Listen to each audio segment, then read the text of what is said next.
Hello, everybody. Welcome back to Let's Talk About Sleep.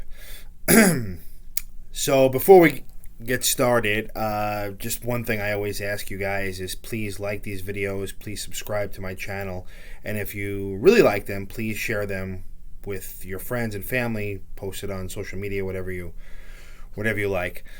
What we're going to talk about today is something really interesting, which is out there in the realm of possible sleep treatments, but it's not really well explained, I find. So I wanted to kind of do a deep dive in this called binaural beats.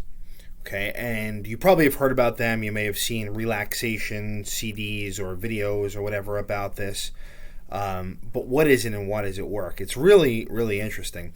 Now, I don't necessarily promote this. I don't tell my patients to go get it. However, what I always say is if it's not going to hurt, but it may help, it's worth a shot. So could it be the right thing for you? Could be. Is it worth a shot? Maybe. Okay, I'll leave that to you. But basically what binaural beats is, you get two different sound frequencies coming to each ear. And what happens is they're slightly different. So the brain picks up that difference, and the difference is if it's in the window of frequency that your brain responds to, then it'll produce that effect in the brain. At least that's a theory of it. Okay, so the brain has different frequencies when we're awake versus when we're asleep versus when we're in deep sleep. And what binaural beats aims to do is by kind of giving you these sounds, you're kind of entraining, they call it, entraining the brain to one of these frequencies. Okay, so obviously in a case where we're using binaural beats to fall asleep, these are going to be in frequencies that are associated with the brain being in sleep. Okay, so in the deeper forms of sleep, the brain waves kind of get more and more spread out, and they're slower. Okay, so that's what binaural beats hopes to do, is by stimulating the brain to get to that frequency, if that makes sense, hopefully.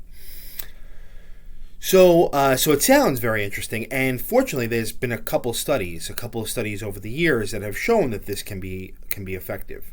Now, probably the most interesting one that I found was taken out of a pediatric journal, and they looked at children, I think it was like 50 kids or so, undergoing some sort of abdominal surgery.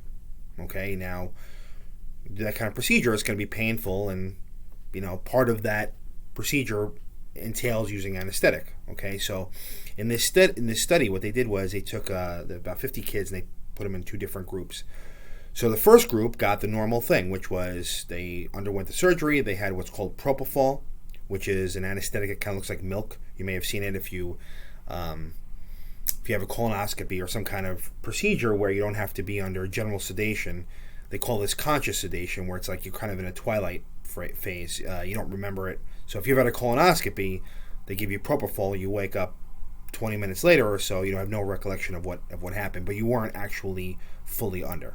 Okay, so propofol is very powerful in any kind of procedure, and they used that. They used how much propofol they needed as a marker, let's say, of how sedated or how relaxed these children were. Okay, so don't mind the noise outside. This is New York City. So what they did was they took these two groups of kids, and the first group, they didn't have any intervention. It was had the procedure, had the propofol, that was it. The second group, what they did though, they had the procedure was done, and they used binaural beats around the time of this procedure. Okay, and what they found was that the children needed less propofol than the control group did.